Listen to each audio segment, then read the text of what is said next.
സ്നേഹമുള്ളവരെ, നമ്മളിന്ന് വത്തിക്കാൻ മ്യൂസിയത്തിലേക്കാണ് പോകുന്നത്. വത്തിക്കാൻ മ്യൂസിയത്തിലേക്കുള്ള ലൈൻ 1 കിലോമീറ്ററോളം മുന്നോട്ടും 1 കിലോമീറ്ററോളം പുറകോട്ടും നീണ്ടു കിടക്കുകയാണ്.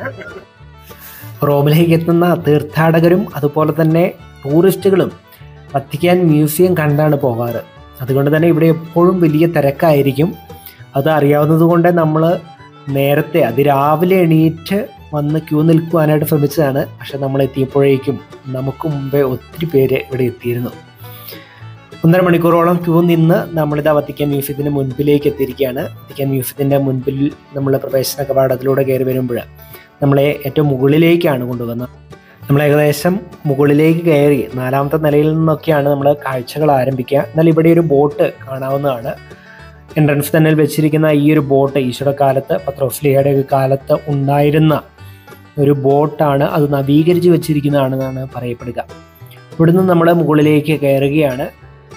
ഏകദേശം 4 നില പൊക്കത്തിലേക്ക് നമ്മൾ എത്തിക്കഴിഞ്ഞാൽ അവിടെ നിന്നാണ് നമ്മൾ മ്യൂസിയത്തിൻ്റെ ആക്ച്വൽ കാഴ്ചകളിലേക്ക് പ്രവേശിക്കുക. വത്തിക്കാൻ മ്യൂസിയത്തിലേക്ക് എല്ലാ മാസത്തെയും അവസാനത്തെ ഞായറാഴ്ചയാണ് ഫ്രീ എൻട്രി ഉള്ളത്. അതുകൊണ്ട് തന്നെ നമ്മൾ ഇന്ന് ഫ്രീ എൻട്രി ഉള്ള ലാസ്റ്റ് സൺഡേ ആണ് വത്തിക്കാൻ മ്യൂസിയം കാണാനായിട്ട് എത്തിയിരിക്കുക. നമ്മൾ ഏറ്റവും മുകളിലേക്ക് എത്തിയിരിക്കുകയാണ്. മുകളിൽ നിന്ന് മനോഹരമായൊരു വ്യൂ ആണ് നമുക്കുള്ളത്. ഏറ്റവും പ്രത്യേകിച്ച് സെൻറ്റ് പീറ്റേഴ്സ് ബസിലിക്കയുടെ ഡൂം നമുക്കിവിടെ നിന്ന് ഒരു ലോങ് വ്യൂവിൽ നമുക്ക് കാണാവുന്നതാണ്. അതോടൊപ്പം തന്നെ വത്തിക്കാൻ സ്ക്വയറിൻ്റെയും അതുപോലെ തന്നെ ഈ ഒരു മ്യൂസിയത്തിൻ്റെ പല ഭാഗങ്ങളും പുറത്തുനിന്നുള്ളൊരു വ്യൂ അല്ലെങ്കിൽ മുകളിൽ നിന്നൊരു വ്യൂ പോലെ നമുക്ക് മൊത്തത്തിൽ ഒന്ന് കാണാവുന്നതാണ്. നമ്മളിതാ ഈജിപ്ഷ്യൻ മ്യൂസിയത്തിലേക്കാണ് പ്രവേശിക്കുന്നത്. ഈജിപ്ഷ്യൻ മ്യൂസിയത്തിലേക്ക് പ്രവേശിച്ച് ഇവിടുത്തെ കാഴ്ചകളെന്ന് നമുക്ക് കാണാം. ഇതിനുള്ളിൽ നമ്മൾ പ്രവേശിക്കുമ്പോൾ ഒരു ഈജിപ്തിലേക്ക് പോകുന്ന ഒരു അനുഭൂതിയാണ് നമുക്കുള്ളത്. ഇവിടെ ഈജിപ്ഷ്യൻ ലിപികളിലൊക്കെ ഒത്തിരി കാര്യങ്ങൾ എഴുതി വച്ചിരിക്കുന്നത് നമുക്ക് കാണാം. അതോടൊപ്പം തന്നെ മോശയുടെ ഒരു കാലഘട്ടത്തിലേക്ക് നമ്മളെ കൊണ്ടുപോവുകയാണ്. ഫറവോയുടെ അടിമത്തത്തിൽ ഇസ്രായേൽ ജനം കഴിഞ്ഞതിൻ്റെ ഓർമ്മകളും ഈജിപ്ഷ്യൻ മമ്മികളാണ് നമ്മൾ കാണുക. ഈജിപ്തിലെ ഫറവോമാരെയൊക്കെ അടക്കം ചെയ്തിരുന്ന ആ ഒരു മമ്മി കൺസെപ്റ്റ് ഒക്കെ നമുക്കിവിടെ കാണാവുന്നതാണ്. മാത്രമല്ല ഇവിടെ ഇപ്പോഴും ലൈവായിട്ടുള്ള മമ്മികളെയും ഇവിടെ ഇവർ പ്രദർശിപ്പിച്ചിട്ടുണ്ട് എന്നുള്ളതാണ് വേറൊരു വാസ്തവം. നമുക്കതൊന്ന് വിശദമായിട്ട് കാണാം.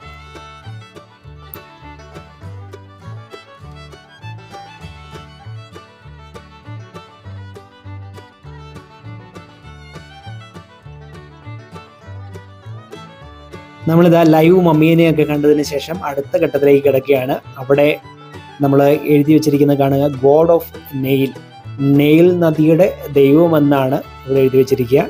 ആ ഒരു കൺസെപ്റ്റിൽ ചെയ്തിരിക്കുന്ന ഒരു സ്റ്റാച്ചു ആണ്, ഒരു ഒറ്റക്കല്ലിൽ തീർത്തിരിക്കുന്ന, ഒരു മാർബിളിൽ തീർത്തിരിക്കുന്ന ഒരു സ്റ്റാച്ചു ആണ് നമ്മൾ കാണുക. ഒരു ഓഷ്യൻ്റെ രൂപത്തിലാണ് ഇത് ചെയ്തിരിക്കുക. നൈൽ നദി ഒഴുകുന്ന രീതിയിലാണ് ഇത് ചെയ്തിരിക്കുക. നമ്മളിത് അവിടെ നിന്ന് അടുത്ത ഗാലറിയിലേക്ക് കിടക്കുകയാണ്. ഇവിടെ നമ്മൾ കാണുക പ്രാചീന ശില്പങ്ങളാണ്. വത്തിക്കാൻ മ്യൂസിയത്തിൽ പ്രാചീന ഗ്രീക്ക്, റോമൻ ശില്പങ്ങളടങ്ങിയ വലിയൊരു ശേഖരമുണ്ട് കേട്ടോ. ഈ ഒരു മ്യൂസിയം ആരംഭിക്കുക 16-ാം നൂറ്റാണ്ടിലാണ്. ജൂലിയസ് 2ാമൻ മാർപ്പാപ്പയാണ് ഈ മ്യൂസിയത്തിന് ആരംഭം കുറിക്കുക. പിന്നീട് ഇത് ഒത്തിരി ഡെവലപ്മെൻറ്റ്സിനൊക്കെ വിധേയമായി വൈവിധ്യങ്ങളാർന്ന ശില്പങ്ങളുടെയും ആർട്ട് ഗാലറികളിലൂടെയൊക്കെ കടന്നു പോകുന്ന വലിയ ഒരു വിസ്മയത്തിലേക്ക് ഇത് മാറുകയായിരുന്നു. ഇവിടെ ഒത്തിരി ശില്പങ്ങളൊക്കെ നമുക്ക് കാണാനുണ്ട്. എല്ലാം നമുക്കൊന്ന് ഒരു ചെറിയൊരു നിരീക്ഷണത്തിലൂടെ ഒന്ന് കണ്ടതിന് ശേഷം നമുക്ക് അടുത്ത ഗാലറിയിലേക്ക് നമുക്ക് നീങ്ങാവുന്നതാണ്. ഇതിൽ ഓരോ ശില്പവും ഒറ്റക്കല്ലിൽ കൊത്തിരിക്കുന്ന ശില്പങ്ങളാണ് കേട്ടോ. അതിൻ്റെതായ പ്രത്യേകതകൾ നമുക്കിവിടെ കാണാവുന്നതാണ്.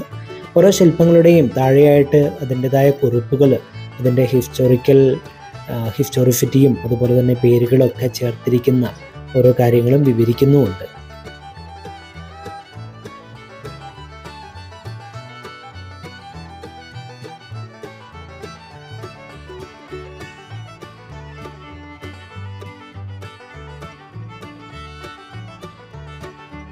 നമ്മുടെ ഡോക്ടേഴ്സിൻ്റെയൊക്കെ കാറിൽ കാണുന്ന ഒരു ചിഹ്നമുണ്ടല്ലോ, ആ ഒരു ആൻഷ്യൻ മെഡിക്കൽ സിമ്പിളാണ് നമ്മൾ ഈ ഒരു സ്റ്റാച്യുവിൽ കാണുക. ഇതൊരു റോമൻ ഐക്കണോഗ്രഫിയുടെ ഒരു ഭാഗമായിട്ട് ചെയ്തിരിക്കുന്നതാണ്. ഇനി നമ്മൾ മൈക്കലാഞ്ചലോ ഡിസൈൻ ചെയ്ത ന്യൂറോ ബാത്ത് റൗണ്ട് ഡൂമിലേക്ക് പ്രവേശിക്കുകയാണ്. ഇത് മൈക്കലാഞ്ചലോയുടെ ഒരു ഡിസൈൻ ഡൂമാണ്. ഇനി ഇവിടെ നമ്മൾ കാണുക വിശുദ്ധ ഹെലേനയുടെ ശവപ്പെട്ടിയാണ്. വളരെ വിലയേറിയ റെഡ് പോർഫിറൈ കൊണ്ടാണ് ഇത് നിർമ്മിച്ചിരിക്കുന്നത്. തൊട്ടടുത്ത് തന്നെ നമുക്ക് 354 മരിച്ച കോൺസ്റ്റന്റൈൻ ചക്രവർത്തിയുടെ മകൾ കോൺസ്റ്റാൻഷ്യയുടെ ശവപ്പെട്ടിയും കാണാവുന്നതാണ്. ഇവിടെ നിന്ന് നമുക്ക് മുന്നോട്ട് പോകുമ്പോൾ കാണാം ഇതിൻ്റെ സൈഡുകളിൽ ശില്പങ്ങളുണ്ടെങ്കിൽ തന്നെയും ഇതിൻ്റെ മുകൾ ഭാഗത്തെ വർക്കുകളൊക്കെ ഉയർന്ന ഡോമുകളും വലിയ വാതിലുകളും വിശാലമായ ഒരു മ്യൂസിയം ഇതിൻ്റെ തനതായ ഒരു ആകൃതിയിൽ ഒരുക്കപ്പെട്ടിരിക്കുകയാണ്. ഈ മേഖലയിലെ ശില്പങ്ങൾ മനുഷ്യ പ്രകൃതിയുടെ ശക്തമായൊരു സന്ദേശമാണ് നൽകുക.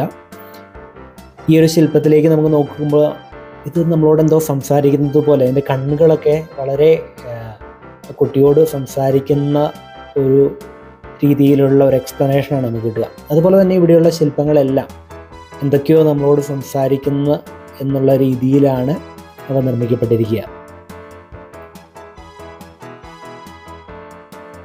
ഇനി അടുത്ത ഗാലറിയിലേക്ക് നമ്മൾ കിടക്കുമ്പോൾ ഇവിടെ നമ്മൾ കാണുന്നത് ആൻഷ്യൻ പെയിൻറ്റിങ്ങുകളാണ്. ഓരോ വലിയ കാർപ്പറ്റുകളിലാണ് ഓരോ വലിയ പെയിൻറ്റിങ് വരച്ചു തീർത്തിരിക്കുക. ഈ കാർപ്പറ്റ് ചിത്രങ്ങളൊക്കെ പ്രാദേശികമായ കലാസൃഷ്ടികളുടെ ഭാഗമാണ്. ഇവയുടെ നിർമ്മാണവും ആശയപ്രദമായ ഒത്തിരി അർത്ഥങ്ങളുള്ള ഒരു സൃഷ്ടിയാണിത്. അതോടൊപ്പം തന്നെ ഒത്തിരി വ്യത്യസ്തമായ ചിന്തകൾ, ചരിത്രപരമായിട്ട് ഒത്തിരി പ്രസക്തി ഉൾക്കൊള്ളുന്ന വരകളാണിതൊക്കെ. ഇവിടെ നമുക്ക് ഒത്തിരി കാണുവാനും ഒത്തിരി ചരിത്രം പഠിക്കാനൊക്കെ ഉണ്ട്. ഇതിൽ നിന്ന് നമ്മൾ മുന്നോട്ട് പോകുമ്പോൾ മ്യൂസിയത്തിൻ്റെ ഒരു ഇൻറ്റീരിയർ ഡിസൈൻ നമുക്ക് കാണാം. എത്രയോ ഇവിടെയൊക്കെ വോൾ പെയിൻറ്റിങ്ങുകളാണ് നമ്മൾ കാണുക. എന്നാൽ അതിൻ്റെ മുകളിലേക്ക് നോക്കുമ്പോൾ സ്വർണവും വെള്ളിയും വെള്ളക്കല്ലുകളൊക്കെ ചേർത്ത് മനോഹരമായിട്ട് അലങ്കരിച്ചിരിക്കുന്ന ഒരു ഇൻറ്റീരിയർ ഡിസൈൻ നമുക്ക് കാണാനായിട്ട് സാധിക്കും. ഇവിടെ കലയും ശാസ്ത്രവും മനുഷ്യ സൃഷ്ടിയൊക്കെ ഒരു സമന്വയം സൃഷ്ടിക്കുന്നതായിട്ട് നമുക്ക് കാണാനായിട്ട് സാധിക്കും. വത്തിക്കാൻ മ്യൂസിയത്തിലെ മരിയൻ ചിത്രങ്ങളിലേക്കാണ് ഇനി നമ്മൾ കണ്ടുപിടിക്കുക. വളരെ പ്രാധാന്യമർഹിക്കുന്ന ചിത്രങ്ങളാണ് നമ്മളിവിടെ കാണുക. പരിശുദ്ധ മാതാവിൻ്റെ ദൈവാത്മകത, വിശ്വാസം, സ്നേഹം, കരുണ എന്നിവയൊക്കെ പ്രകീർത്തിക്കുന്ന ചിത്രങ്ങൾ. അതുപോലെ തന്നെ പരിശുദ്ധ അമ്മയുടെ ഇമ്മാക്കുലേറ്റ് കൺസെപ്ഷൻ, സ്വർഗാരോഹണം എന്നിവയൊക്കെ ഈ വോൾ പെയിൻറ്റിങ്ങിൽ വളരെ മനോഹരമായിട്ട് വരച്ചു ചേർത്തിട്ടുണ്ട്. ഇതൊക്കെ ഒത്തിരി നേരം നിന്ന് കണ്ട് ആസ്വദിക്കാനായിട്ടുള്ളതുണ്ട്.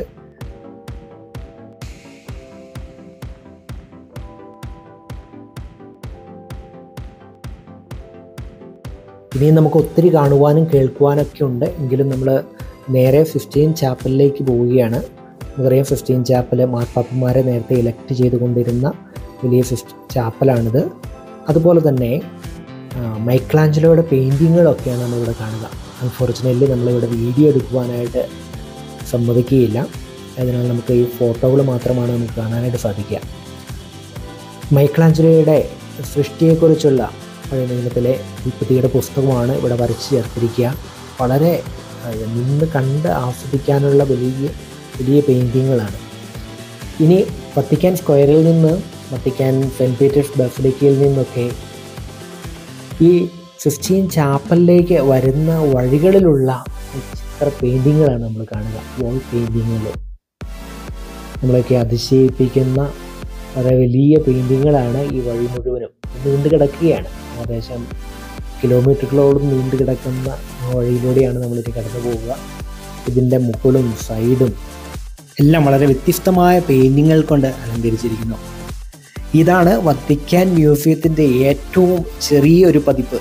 എന്നാൽ ഇതാണ് വത്തിക്കാൻ മ്യൂസിയം എന്ന് പറയാനും പറ്റുകയില്ല. കാരണം വത്തിക്കാൻ മ്യൂസിയം ഏറ്റവും ചെറിയ രീതിയിലൊന്ന് കണ്ട് പുറത്തിറങ്ങാനായിട്ട് 6 മണിക്കൂറെങ്കിലും നമുക്ക് വേണം. കാരണം എല്ലായിടത്തും ഒന്ന് എത്തണമെങ്കിൽ നമ്മൾ എല്ലായിടത്തൊന്നും പോയില്ല, ജസ്റ്റ് മെയിൻ ഭാഗങ്ങളിലൂടെ മാത്രം ഒന്ന് പോയി ഇറങ്ങി വരികയാണ് ചെയ്യുന്നത്. വത്തിക്കാൻ മ്യൂസിയം കണ്ടിറങ്ങി വരുന്ന സ്റ്റെയർകേഴ്സ് അത് വളരെ മനോഹരമായിട്ടുണ്ട്. നമുക്ക് ഈ കാണുന്ന രീതിയിലാണ് ഇത് രൂപകൽപ്പന ചെയ്തിരിക്കുന്നത്. ഇറങ്ങിപ്പോകുവാനും കയറിപ്പോകുവാനും ഈ ഒരു സ്റ്റെയറിൽ വ്യത്യസ്തമായിട്ടുള്ള ഭാഗങ്ങളുണ്ട്. അതിൽ കയറി വരുന്ന ഭാഗം അവരടച്ചിട്ടിരിക്കുകയാണ്, ഇറങ്ങിപ്പോകുന്നത് മാത്രം തുറന്നിട്ടിരിക്കുന്നു. അപ്പോൾ അതുകൊണ്ട് നമ്മളിതിൽ ഇറങ്ങി വരുന്നു. വളരെ വ്യത്യസ്തമാണ് എല്ലാം. അപ്പോൾ ഇതാണ് വത്തിക്കാൻ മ്യൂസിയത്തിൻ്റെ ഏറ്റവും ഷോർട്ടായിട്ടുള്ള വ്യൂ. എല്ലാവരെയും ദൈവം സമൃദ്ധമായി അനുഗ്രഹിക്കട്ടെ എന്ന് ആശംസിച്ചുകൊണ്ട് നിർത്തുന്നു. താങ്ക്